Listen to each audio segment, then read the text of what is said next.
Today we are continuing the Siboor BOOM build. This is a very inexpensive custom printer build by Siboor. It is a CoreXZ printer, much like a Switchwire, but built a little bit different. And today we're going to be starting the manual and taking a look at the first steps. So on the last episode, if you missed it, we did a full unboxing. If you skipped right to this video for the first steps, I do recommend you go and watch that previous episode, but let's begin. So the manual is available on their website, and it's very well built. From what I can see, I've just kind of scrubbed through the whole thing. I think we looked at this last stream, which, by the way, I'm streaming this live on Twitch. If you're not following me on Twitch, make sure to do so. It is very Voron-esque. This whole thing is a very generic 3D printing build experience from what I can see, which is very good. The fact that you can just follow this manual and assemble it like Lego, hopefully, we're gonna, experiment that for ourselves, test it out, is very good. So I recommend you read through all of these probably before you start building. But it's going to walk us through blind joints and all the other accessories that you might run into. And we'll be starting off with the lower chassis. I'm not sure where we're going to end up in this video, but let's start here. So the first thing they want you to do is to sort your extrusions. So over here I have all of my extrusions. And based off of the manual, we have two C extrusions, which are the longest ones. So those are our C extrusions. We have our D extrusion, which is the second longest. This one right here, with some holes in them, as you can see. Next, we have our A extrusions. Those are our two 2040 extrusions, kind of hard to miss. 2040 meaning that this is a 2020 extrusion. It's 20 millimeters by 20 millimeters. This one is 2040, 20 millimeters by 40 millimeters. It's common sizes for standard 3D printers. And then we have our weird E extrusion. I'm not sure what this is for yet. I'm kind of excited, but it's cut kind of angled on one side. That took a chunk out. I'm not sure what this is for. Probably like a cross brace or beam or something. I don't know yet. Or we're gonna find out together what that is all about. That's like that. And then we have our B extrusion. So keep that in mind. We have our C extrusion, D, A, E, and B, as well as our four shafts. These are called shafts. Two of them have little threaded bits cut out of that, or drilled into them, tapped. These are tapped ends, so you can screw into them. I don't know which axis these go to yet. We'll find out, but those are tapped, and these are plain. They're solid on both sides. So be aware of those, the differences between those when you go to build and when it calls out for a specific shaft.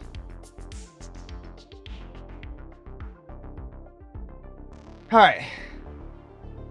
So next it wants us to put in T-nuts. So T-nuts are the things that hold screws into extrusions, and these are roll-in T-nuts as opposed to hammerhead T-nuts. The roll-in T-nuts, essentially, like once you pop them in, they kind of hold their position. They're very nice, and it wants us to go through and essentially pre-place these in there. I'm not sure.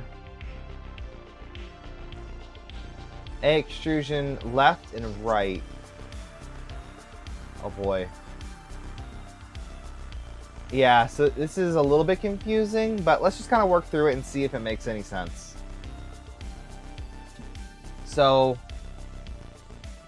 above. See, I don't know. Oh, okay. So this is, I get it now. I'm gonna go back here. This is just one extrusion. This is the extrusion is the A extrusion left, which is this. Okay, so this is our A extrusion. Okay, so A extrusion. These are both A extrusions, and this is the left A extrusion. So we're gonna grab one of our A extrusions, and we're gonna point it. We're gonna align it to where it says above. Right, it has the little hole there. So I'm gonna put it like that and see that it has no T-nuts. I'm actually gonna grab our fastener kit and grab the T-nuts here. It looks like there's two sizes. We have M5 and M3. These are all M5.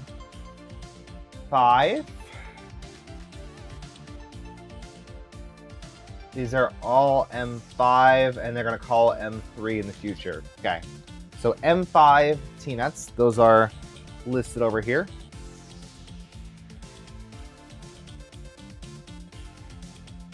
We're gonna rotate this to the right because it has the holes visible. Again, I'm just matching up one-to-one what the documentation shows. So to insert these nuts, there's two ways of doing it. The easiest way is to just slide them in from the top. There's a little recessed ball here. I don't know if you can see that, but you kind of depress the ball and you're able to slide it in, and you can just use your fingers or use a driver Allen wrench, and you can kind of just, you know, press them in. And I like to actually put the driver in like this to slide it around. Just be careful not to scratch the extrusion too much. You don't want to make it look too ugly. The other way of doing these is by rolling them in. Let's see how well these roll in. You take it and put it in at like an angle, and then just press it in. And now it's in place. So that's in case you've assembled something and want to put it in after the fact. So that right here, these two match up with these two right here. So now I'm going to rotate the whole extrusion like this, and then put in one up here, put one down here,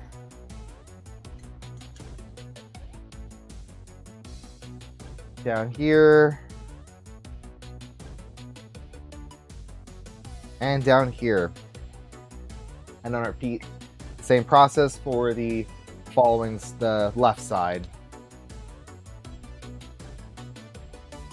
One of the reasons why I'm assuming, I have not completed this build yet, so I can't give any final impressions, but just based off of what I'm doing here, I think this is going to be a very good build for people who want to get into building, you know, more custom printers like a Voron Trident or some other crazy printers that involve following a manual and then having a BOM and or a, you know, bunch of parts, a whole kit.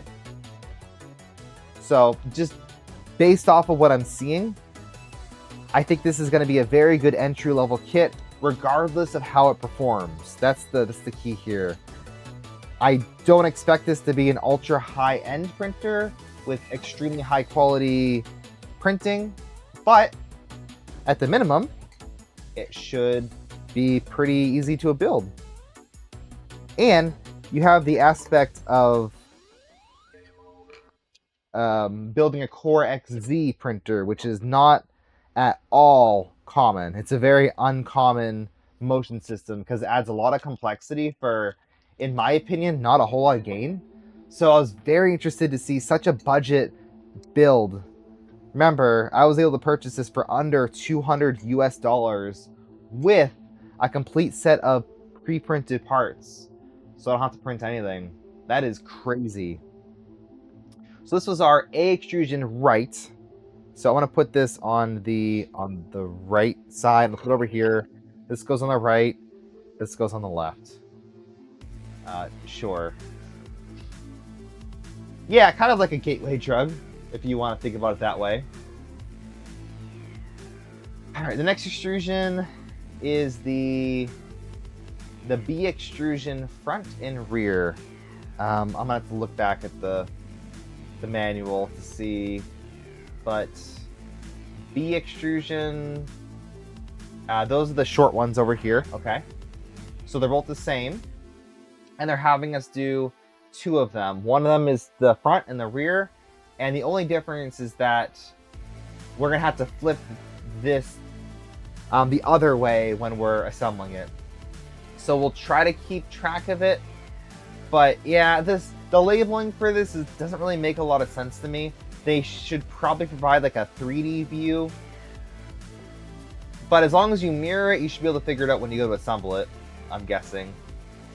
And this one also takes M3 T-nuts, so be aware that there are 2 different sizes of T-nuts. One of them takes M3 screws, one of them will take M5 screws when we're done. So I got my M3s and my M5s. The M5 T-nuts have bigger holes. That's essentially it.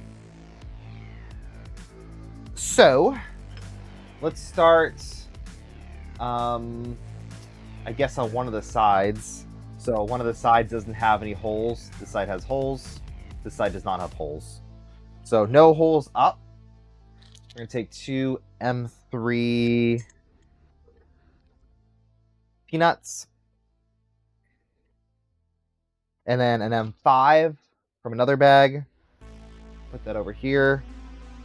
Another thing to note is the way that the T-nuts are shown.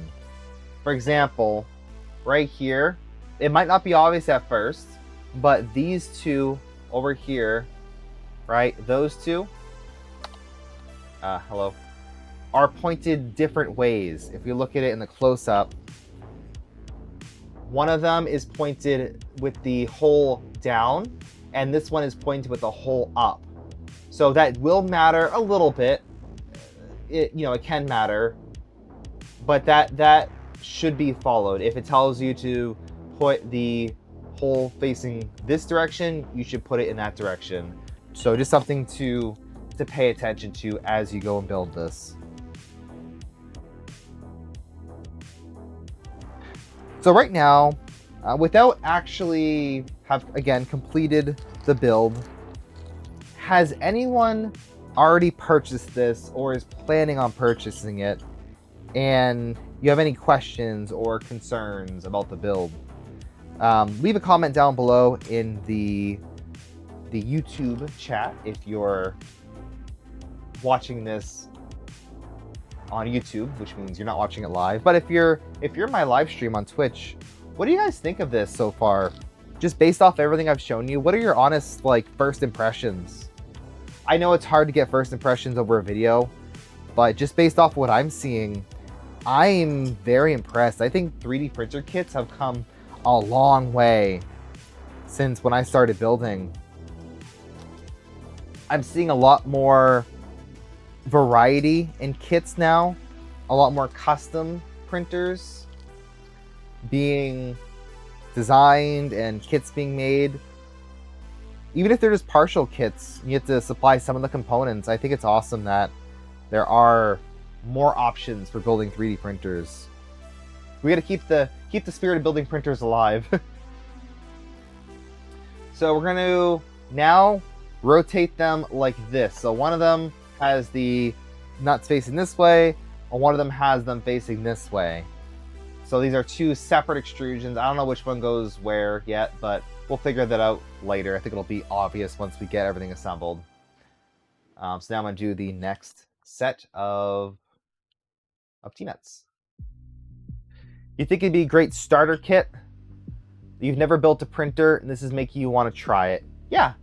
Oh, I got to make sure it's facing the correct way. There we go. Yeah, again, I really think this is good for beginners. I think it'll be good. The manual is just vague enough to where you might actually have to stop and think about what you're doing, or you might have to go and get help from someone on a various Discord, whether it's my Discord. I'll have a link down below.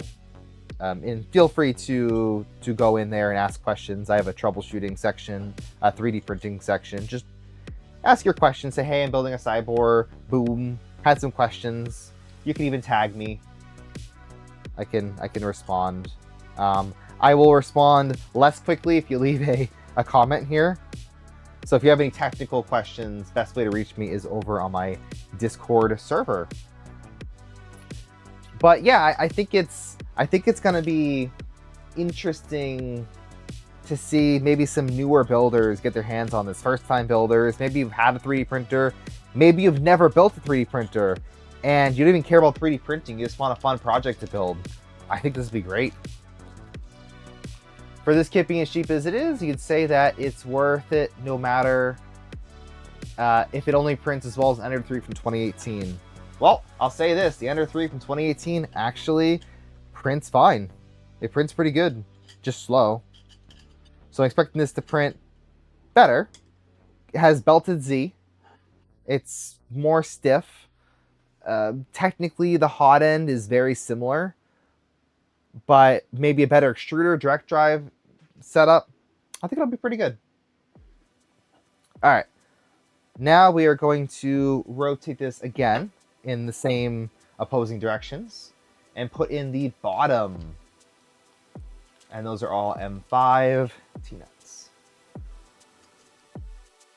If you're following along and I do mess up something like the orientation of one of these, it's probably because I'm trying to read Twitch chat or pay attention to the manual or something like that, just getting distracted. So do not follow this one-to-one, but maybe it's good if you follow it. I don't know. Siboor actually has their own build guides that are kind of condensed. So if you're interested in just seeing specific steps, check out the Siboor, the wiki or whatever for this, and they do have a full guide of their own on how to build these things, which is kind of nice. Again, there's a lot of thought put into this printer, and I'm very happy to see. All right, put this over here. I don't know which one's which yet. We'll figure that out. Actually, right here.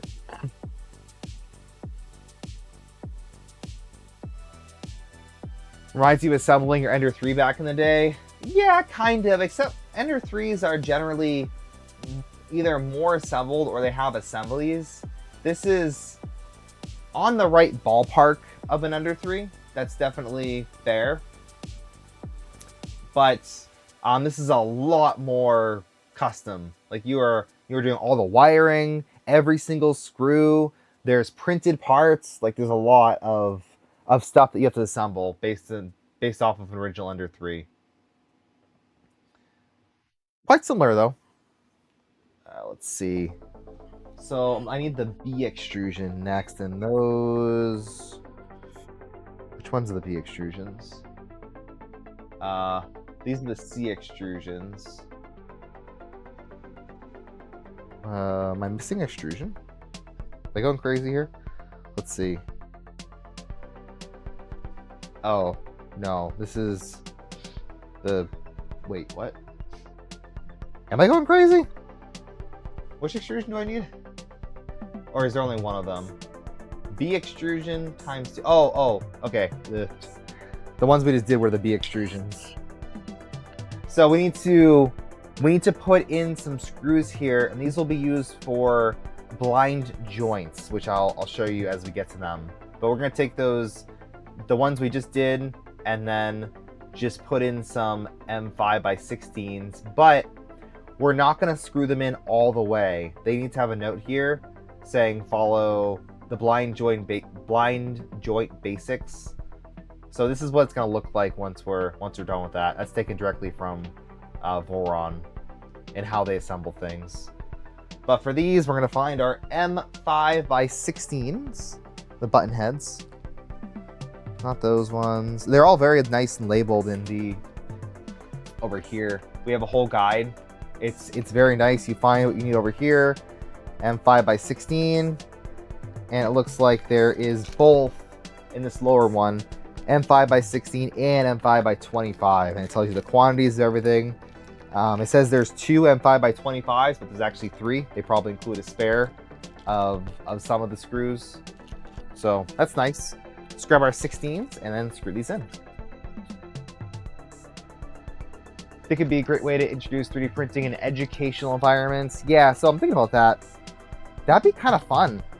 Now, the only issue I can see is it is kind of expensive to have multiple of these.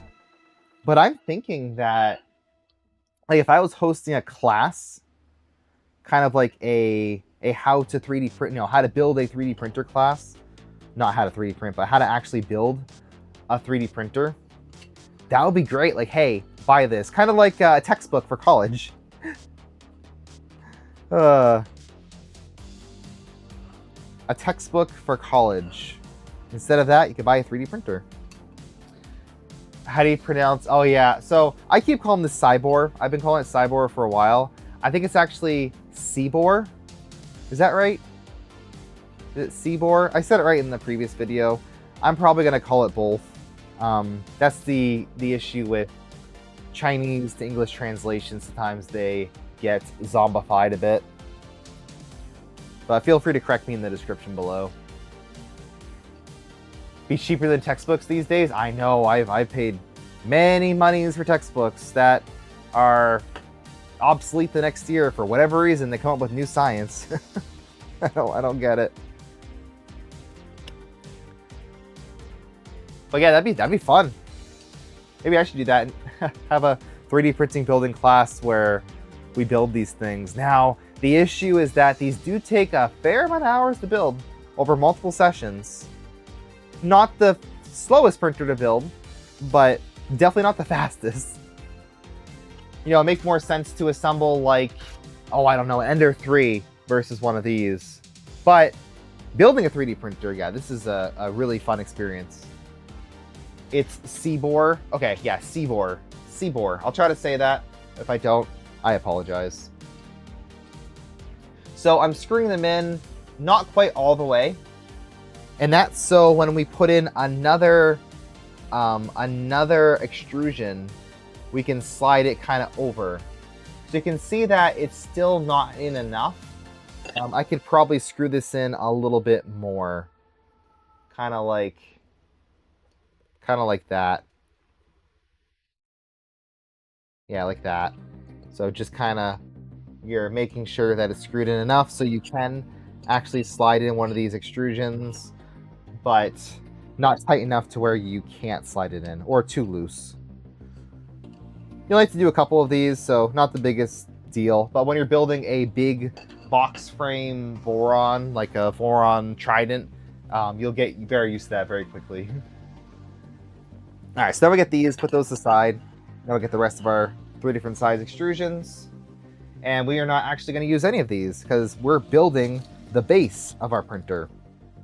So what I like to do is when I'm done with a screw, because these are not labeled, I like to put them back where they belong if it's something like this. Some of the kits, like various LDO kits, they do include, actually this is a great example, M5x16. This is a labeled baggie that has what it is and stuff on there. But typically, these kits have a lot more fasteners in them, so it makes sense to label the bags. I don't mind having this organization system. Just make sure that when you take something out, you put it back in the same slot that it went in. You don't even have to take them out of the bag. You could just, or take them out of the box, just take them from the divider, if that makes more sense to you. I'll also note that I am not using the provided Allen keys. I don't really like these. They do work fine, but I do prefer dedicated drivers. You can pick these up from pretty much anywhere, even Amazon, but this is a Fabrico driver. Quite nice. I have some LDO ones. I have some generic ones. I have some Wera ones. I've had these like forever. I built many 3D printers with the Wera ones. So just good to have on hand, like $10, $20. and they're useful for every single thing you'll ever do in the future. Highly recommend.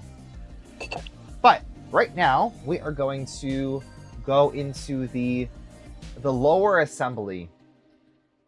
So this is where we're gonna have to pay attention to where these T-nuts line up. So it looks like for the little ones, it is symmetrical, except it's not. It's sort of symmetrical. Interesting.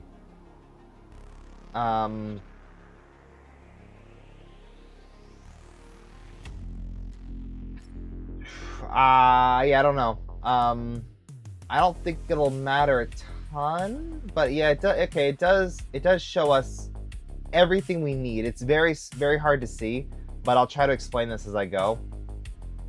Kind of how I would approach this. So the first thing I'm going to do is look for identifying markers. So right here, I'll highlight this right here. That I should be able to zoom in, maybe. Can I zoom in on this? Right here. This is a slot where you're screwing in to the bottom, or you're placing a screw through. This is a kind of a drilled through, I don't know, a drilled through area that you're going to screw into later. So you can kind of see that on here. So that's very kind of easy to spot. Also, we're going to take a look at how the T-nuts are arranged. So I'm going to grab one of these extrusions because I don't know which one's which. I just accidentally mixed them up. I'm going to grab it and I'm going to orient it. So I'm holding it out of the screen. I'm orienting it with this. There's only one side where this is cut out right here, drilled into. And I'll say confidently that this is not this piece, it's the other one. So I know where this is now. And I'm going to verify that this one, this one looks exactly like the screen, all the T-nuts in the right locations. So I'm going to take that and lay it out right here. I'm going to repeat the process for these ones right here, just based off of the, the arrangement of the T-nuts. So let's see. So this one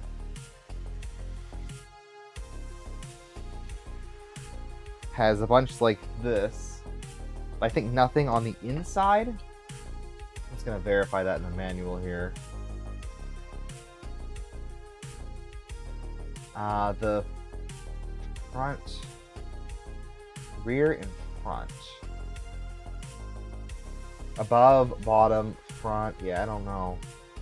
Above, bottom, front, and rear. Interesting. Well, it doesn't really matter. So I have it like this. This was how it was shown on my screen at an angle. I'm even laying it out as an angle. And the insides have no T-nuts. So I'm looking at the rear one, and I'm seeing that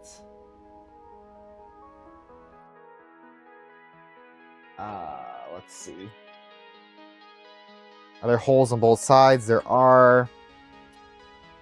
I can see my holes are pointed this way, so the position of these are located like this, which means that the one in the front should go like that. And that looks correct, just based off of the diagram. Again, it's definitely not the most obvious. I've seen, slightly more obvious arrangements, but that's okay.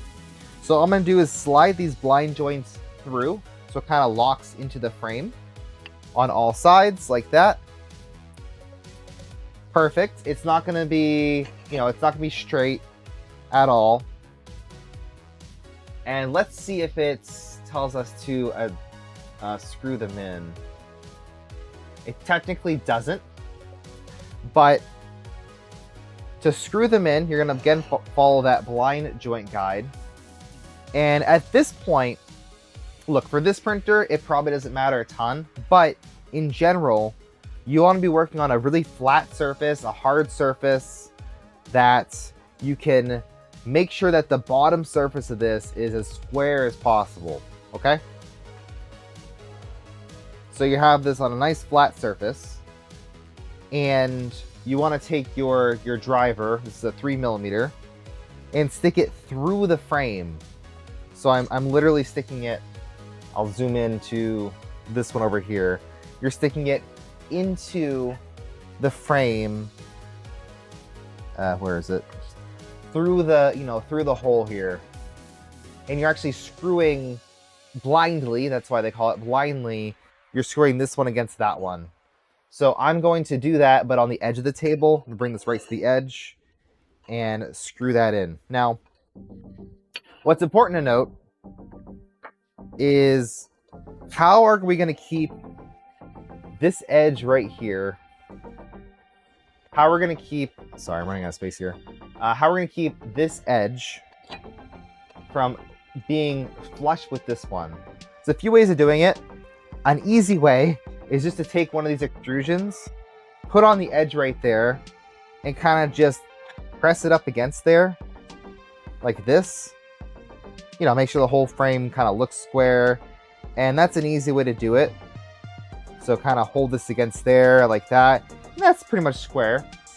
That's a very nice way of doing it. You can also use these machining blocks or any type of metal square block and put that on the corner. That's kind of the preferred way of doing it for a lot of Voron builders. But whatever you choose, just make sure that when you, as you're tightening the screws for this, as you're going in and assembling the base, I'm just going to use this extrusion, kind of makes sense. Just make sure that this is flush with this. So I'm pressing this one with this hand up against this, and I'm pushing this extrusion up against that. So I'm pulling this extrusion, pushing this, and then pressing this. Kind of make a little sandwich. And screwing it in. It's also a little bit important that this extrusion doesn't twist in this direction, doesn't rotate as you're screwing it in.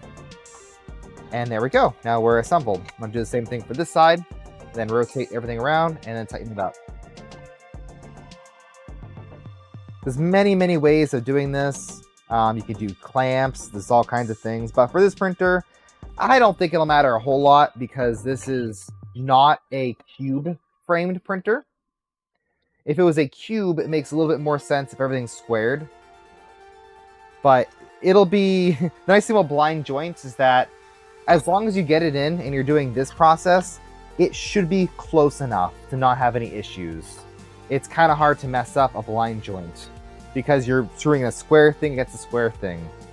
The issue is maybe if it's twisted or something like that, but that's all you need to do. A nice little sandy check is once you get this thing all assembled like this, I like to just kind of run my finger across here. And it's hard to really explain, but you know, take your fingertip. You see how I'm like kind of catching on this lip right here? That means that it's probably a little bit proud, but I mean, it's close enough. It's smooth, I can feel it. It feels flush enough. You just want to make sure that it's mostly like that. You want to make sure that the bottom is nice and flat. I can kind of see that this extrusion is a little bit further up than this one. In that case, you can take your block and put one on the bottom. I'm not using a terribly flat surface. The wood is very has a little bit of variation in it. Not the best surface to work on, specifically this one. But if you have a standard desk or a kitchen countertop, works amazing for these. A lot of times builders will go and actually assemble their printer frames on their kitchen counter. They'll kind of get them close, and then you go to the kitchen, get them squared up.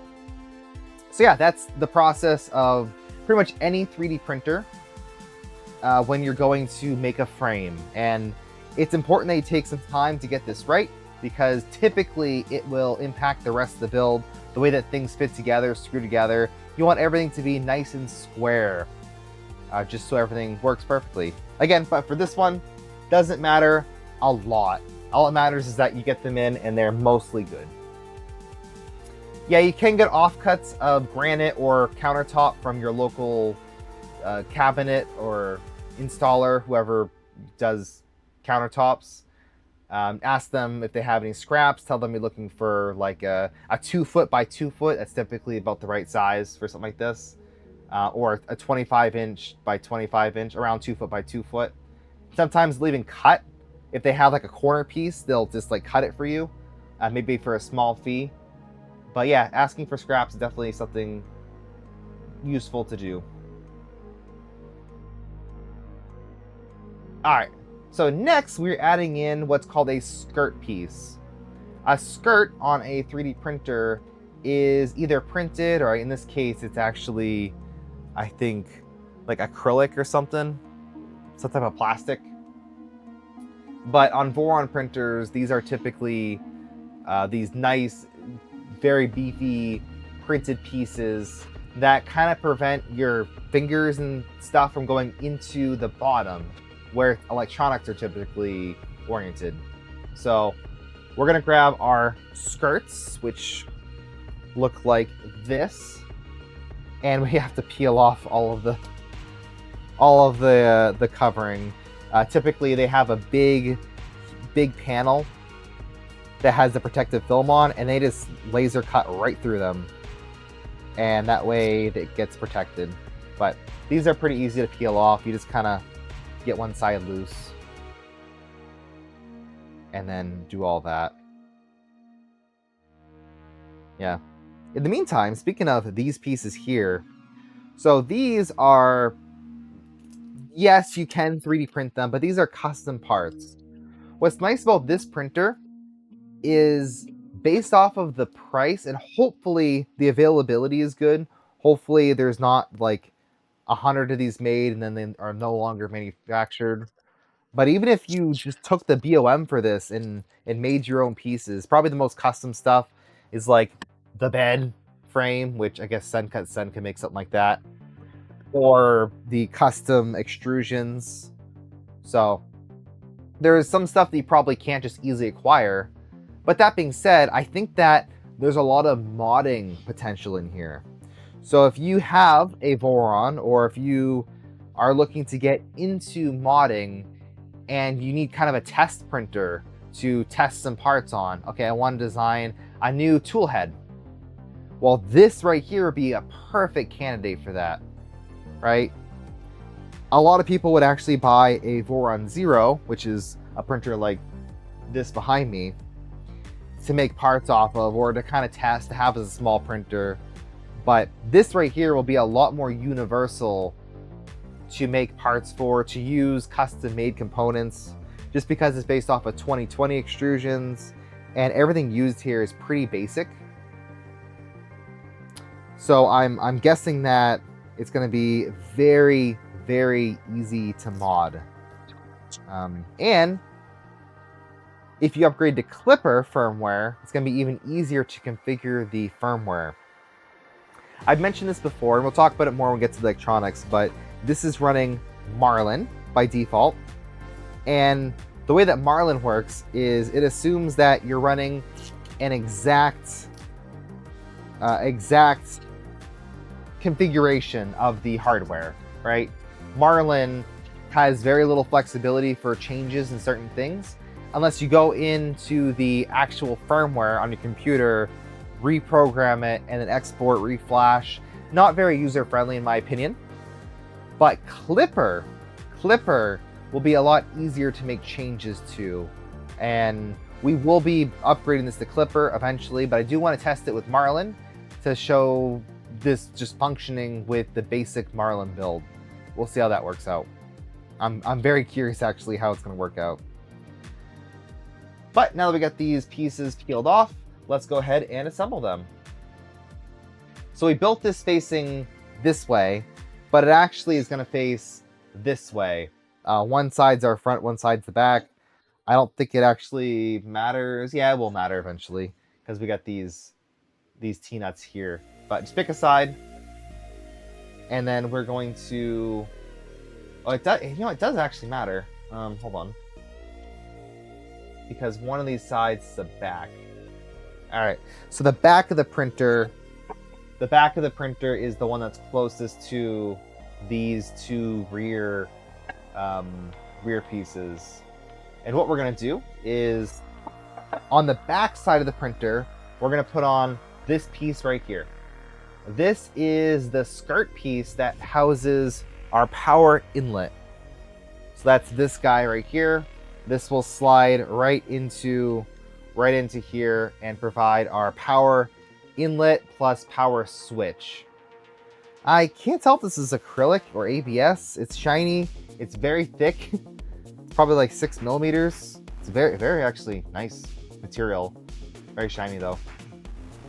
So again, on the back of the printer, I'm going to install this here. And this one, let's see, do they all protrude lower? I think they might, yeah. So we're probably gonna have to assemble this standing up because it'll sit lower than the frame. It's gonna get some feet that'll make it stick up a bit, but it's, you know, the frame is higher than this piece. So let me stand it upright, again, making sure this is the back. And we're going to screw into, I'll show you. We're gonna screw into these two tapped pieces of the extrusion plus this nut right here. So every time that you're screwing into a T-nut, this is what I like to do. I like to put the part that I'm screwing kind of where it's going. And yeah, it's going like right about there. I verify the hole placement by taking my driver and then putting it in, right? So I can see that that's where that goes. And a keen eye might say, well, this is not located in the right position because the hole should be here. So a few ways of doing this. This has a nice easy way of sliding like that. But I kind of like to eyeball it, and then I stick my driver in and kind of wiggle it back and forth. And that should center it in the hole. So anytime you put something on, you just want to make sure that these T-nuts are located in the right position, because it might not have been exactly what, you know, how you placed it originally. That usually is never the case. So now that the hole is lined up well enough, we're going to use those same M5x16s to screw in these pieces. This will add a little bit of rigidity to the frame. It'll help kind of square up this extrusion. And if this was a more intense build, I would say to do a couple of things that are kind of unnecessary, so you can ignore this. But what I would probably do is get this all assembled, put these corner pieces on, and then loosen and retighten these pieces, because this piece will help square up the whole thing, just how it's installed. Oh yeah, I'm also seeing that we'll need to slide over this T-nut and get that lined up. Because again, I didn't know where it's supposed to go. You're just kind of roughly putting them in the right position. That one doesn't get screwed in yet. No, not yet. Oh, we're only using M5x16s for the corner pieces. Okay. The inside ones get M5x10. Not bad. And again, every time I screw something in, there's a little bit of play, right? I like to wiggle stuff around and kind of, I rub my fingers around the sides and make sure that the top and bottom appear to be flush enough. It just adds a small extra bit of quality to the final product.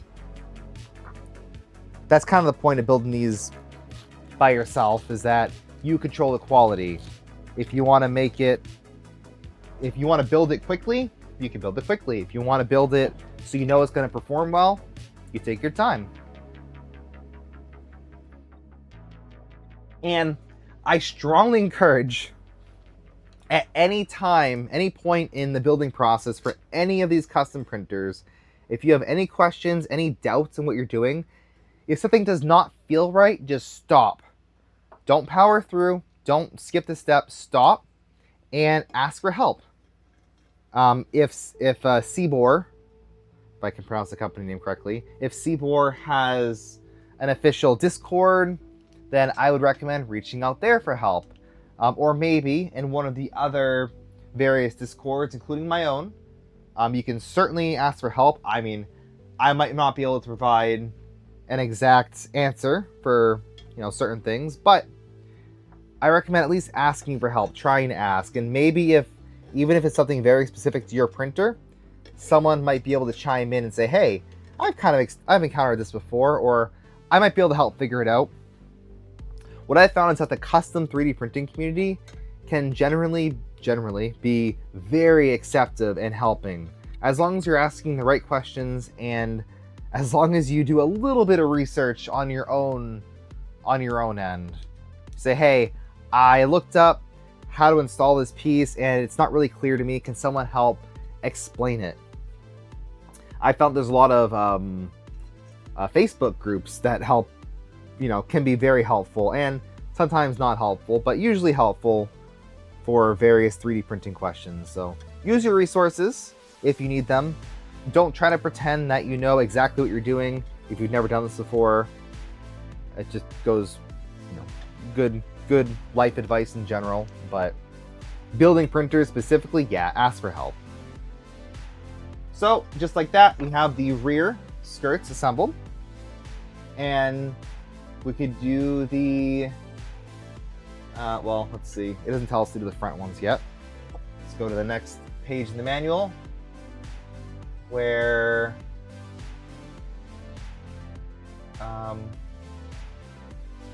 hold on, did I skip a step? Yeah, I did. Okay. No worries, just, we'll just do the front. We're technically supposed to do the front ones first, but I want to do the rear ones first because I knew which part that was. So this faces up like this, and then I'm gonna try to drag. I do the push the driver in the hole where it's in the T-nut and then drag it into place. You'll figure it out. It's hard to explain a lot of the techniques that I do just because it's what I do, but you'll figure it out. And again, you got to practice, which is why I really like the concept of this build. And I mean, so far so good. The manual could be more specific in places. It kind of assumes that you can kind of figure it out. I have built 3D printers before that the only instructions you have is the actual CAD, like the 3D model of the printer. It's like, hey, here's the entire 3D model of this printer, go build it. And those are some very interesting builds. They really are. I quite enjoy those ones.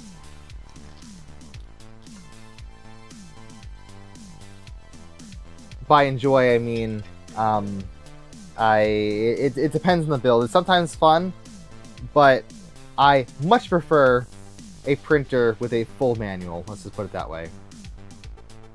Luckily, most companies who sell kits for printers, they usually have some type of manual, even if it's not like a complete manual, but at least like a most of the way manual. Oh man, lots of plastic. The wraps for panels can sometimes get annoying, especially if it's like the paper type that rips in 100 pieces. Do not like that type. Almost done here with this step.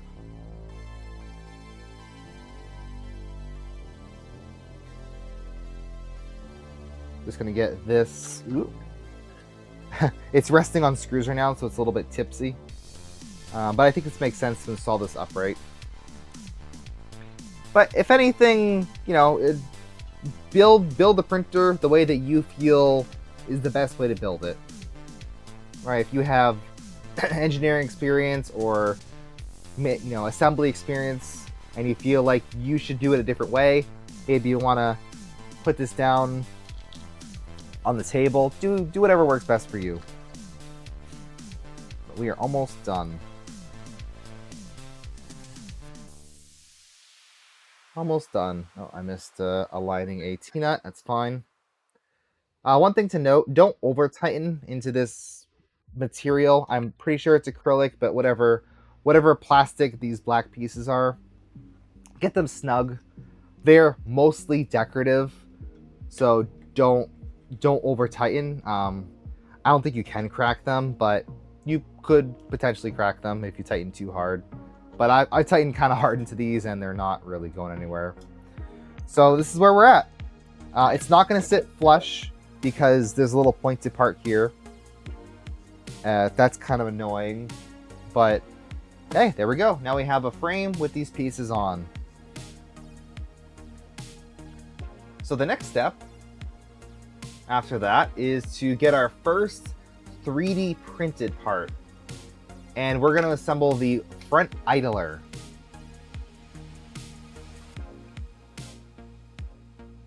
You're under the impression this is going to be a 5-minute build? No, a very quick build, probably like a weekend build, especially if you're not building it on stream. It should be pretty quick. So this is going to be fun. We'll grab all the components we need for this.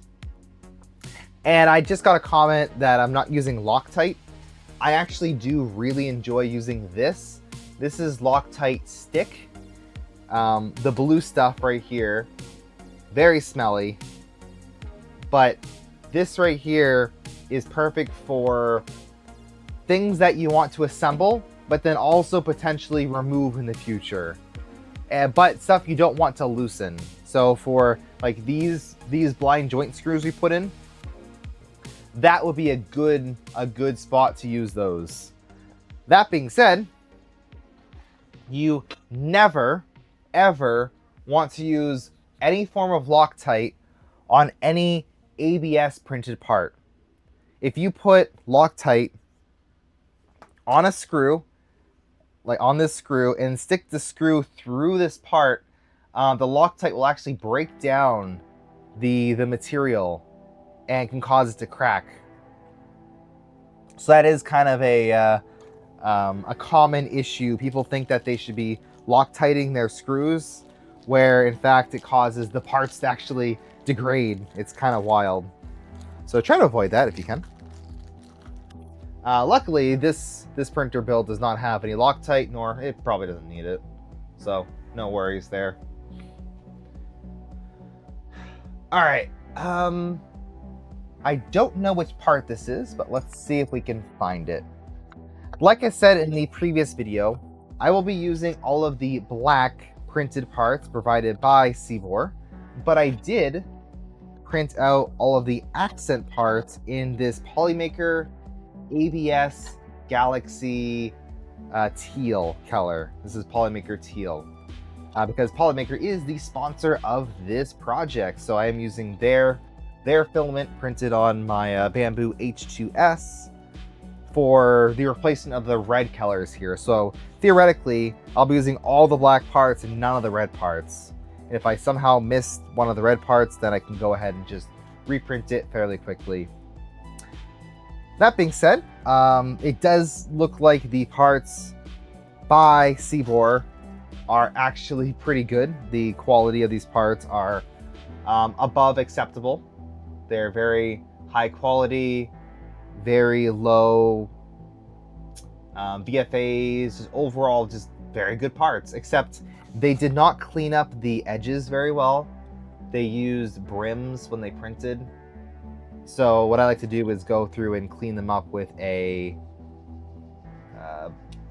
what is this thing called? This tool. I'm blanking here. But I like to clean that up. I'm actually not doing this the right way. You want to go around kind of in a continuous line all the way across the part. Like they should have done this. And it looks like they did, kind of, but they also just didn't. I don't know, it's strange. And the issue with this is that it sometimes leaves a mark here. A deburring tool, yeah. This is a CNC Kitchen deburring tool, very high quality, works very good, and is actually designed for 3D printed parts. But the issue is that sometimes you get extra you take extra material off and it doesn't look that good anymore. So I try to avoid using brims whenever I can. But since these are being farmed out, and these were actually very affordable, it's $20 for this entire kit of parts. That's crazy. It really is. I don't think I could even print these for $20. And they're even heat setted. They have heat set inserts in some of the parts, which that is one thing to note. I don't think they provide any heat set inserts. So if you do reprint any of these parts, you will need to use your own heat set inserts. That is, I guess, a really good option for buying if you don't want to do any heat set inserts. They're already pre-done for you. Yeah, they don't provide any extras because they don't anticipate you printing your own parts. So that's nice, actually. They should probably provide them. I'm looking again. They do. They do provide a handful. Yeah, not very many. They provided me with 6, but it lists 1, which makes no sense. So they give me 6. They list 1 piece in the actual BOM.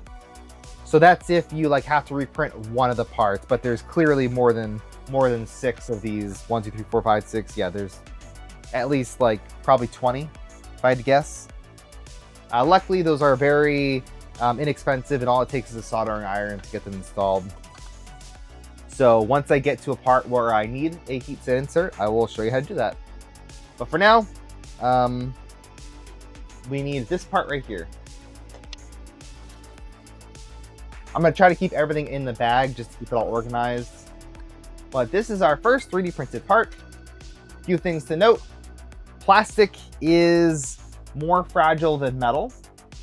You do not want to over tighten into plastic more than anything. And you just want to be overall aware of what you're doing when you're working with something like this. Thank you, Bearded Printer, for the 100 bits. Build faster. Nah, I'm gonna drag it out and explain everything in detail, so maybe people will have an idea of how to build it. How's that sound? So let's see. Let's just get this stuff all assembled. First thing we need is an M5 by 25 socket head screw, which is M5 by 25. Where is that?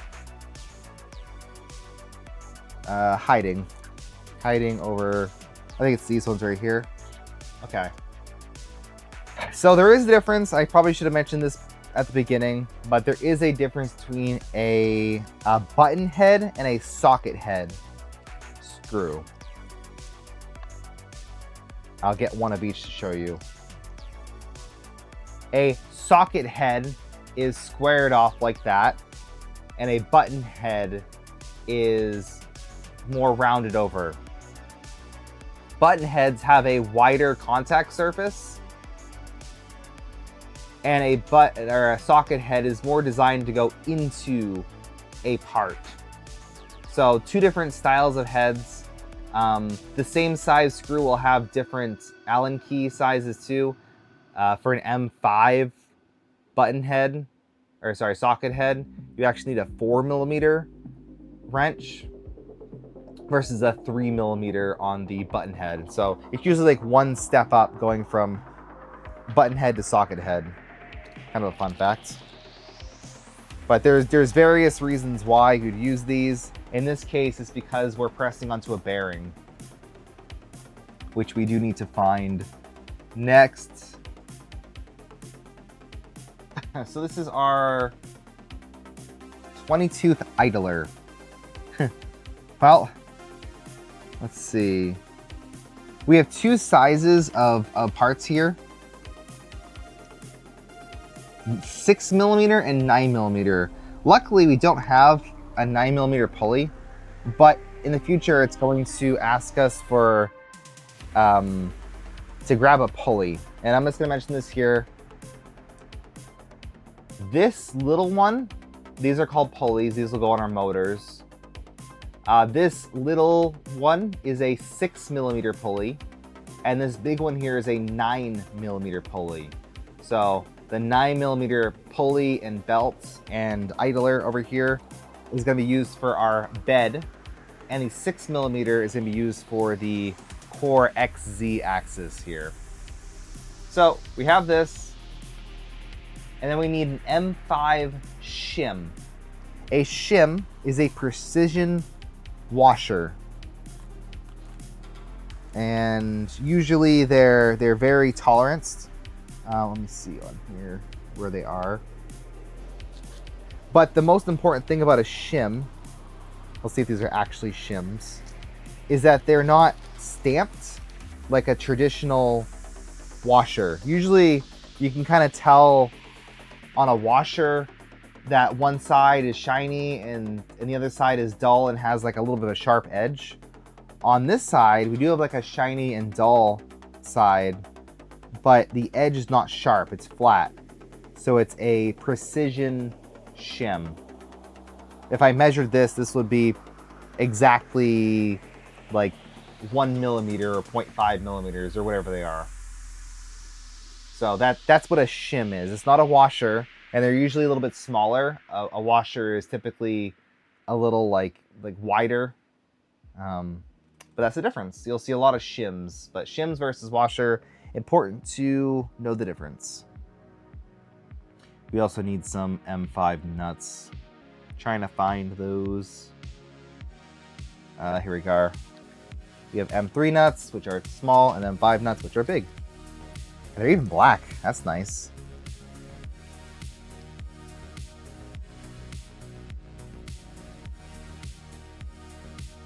Alright, so this assembly is going to be quite simple. First, we grab our socket head screw, put the idler on, just slides right through, and then on the end, we put the shim. That's because, if I can actually frame it, that's because we don't want the idler pressing directly against the plastic. That's the idea. We don't want this pressing against the plastic because this part right here is going to spin, and this part's going to stay stationary in the middle. It's a bearing.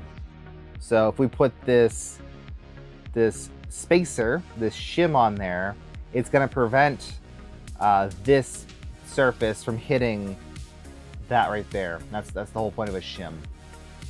Sometimes you'll see like a little standoff, like kind of like how this part here is raised.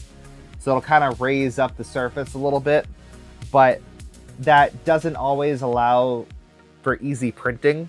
As you can see, this part here was supported, has supports to print, and they didn't clear off the supports 100% correctly. There's definitely a little bit of like stragglers in here, which you might be aware of. Most of it's taken care of. But if it's not super smooth, it'll be kind of a rough texture. But if you see parts that can peel off, they're probably supposed to peel off. But that's smooth enough. We're going to stick this, whoop, lost our shim. We're going to stick this in, and I'm already seeing that, yeah, the hole size is actually smaller than the screw. Now there's a chance, a small chance that when Siboor or whoever printed these parts, they didn't account for ABS shrinkage.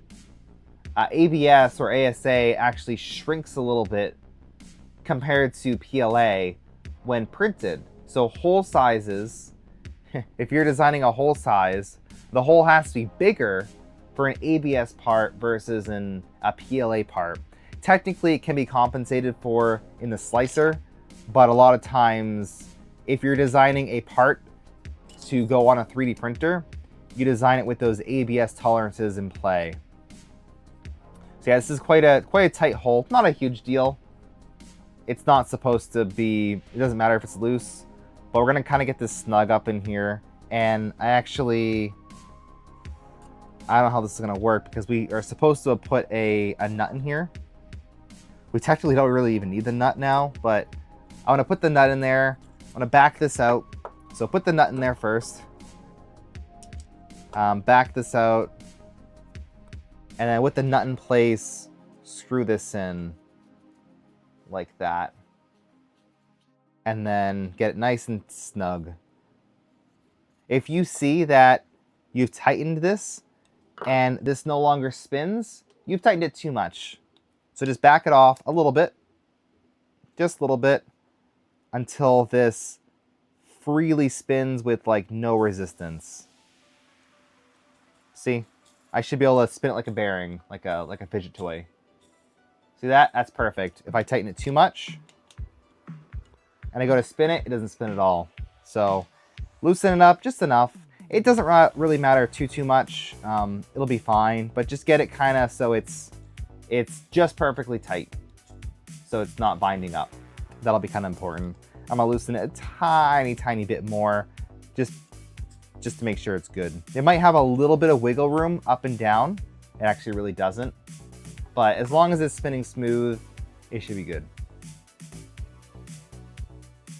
So now that's on there, and we're going to put this into the frame. I'm going to grab the frame. This looks like it's going on the front. So the side that doesn't have the electrical connection. And we're going to line up all of our T-nuts. So there's 2 in the front and then 2 in the top. So I like to put the part in like this. And I can visibly see that the T-nuts are nowhere near where they need to go. So I'm gonna move them aside. Yeah, these should go here. These ones should go more in the middle. Kind of like that. This one gets slid over a little bit, like that. These ones are not even in the same area. Just slide that over. Get that lined up. Actually popped out a little bit. Are these M5 or M3s? I think they're all M5. Yeah, they're all M5. They're all friends. So I'm just kind of looking at the hole and getting it lined up pretty close. Make it easier to screw in. Just like that. Then we need all M5 by 10s. These are, actually we have 2 button heads for this side and 2 socket heads to the top. So the button heads are going on the surface. Did I get it lined up right? There we go. One of these days. So the button head goes on the surface. It's flush. But the socket head, which I actually have to find here, M5 by 10 socket head, SHCS. Right here. Only a handful of those? I guess so. Like I was saying earlier, socket heads are typically for recessed application. And you can see that I have to go up to a 4mm wrench now. Those go into the part, so they'll sit flush in the part. The head of a socket head screw is smaller, so it's better for recessing. And usually these are like kind of flush. So socket head on the top, button head on that side. Kind of a fun comparison if you've never known the difference between those 2 types of screws. And it's kind of important to note because in 3D printing building, they almost evenly get used. Most cases, people will use socket head screws because for M3s, you use a 2.5mm driver versus a 2mm driver for the for button heads, M3 button heads.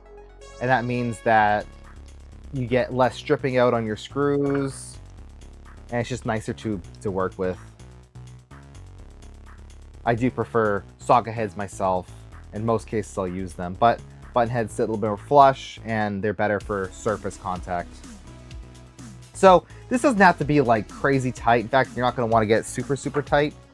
These are very thick parts. I'm sure they're not going to break on you, but just make sure everything is snug. That's the best thing I'm going to say. All you're supporting here is an idler, so this is fine. This is more than acceptable. So again, make sure the idler spins freely and you're good to go. So now that we have most of the base assembled, there's still a lot to go, but I'm going to stop this episode here. Catch the next episode for the continuation of this build. Thanks again to Polymaker for supporting this series. Go buy some of their filament, link in description. I can recommend Hedgehog Mix Galaxy Red PLA. Beautiful, beautiful red color that you're not going to want to miss. Thanks for watching. Bye.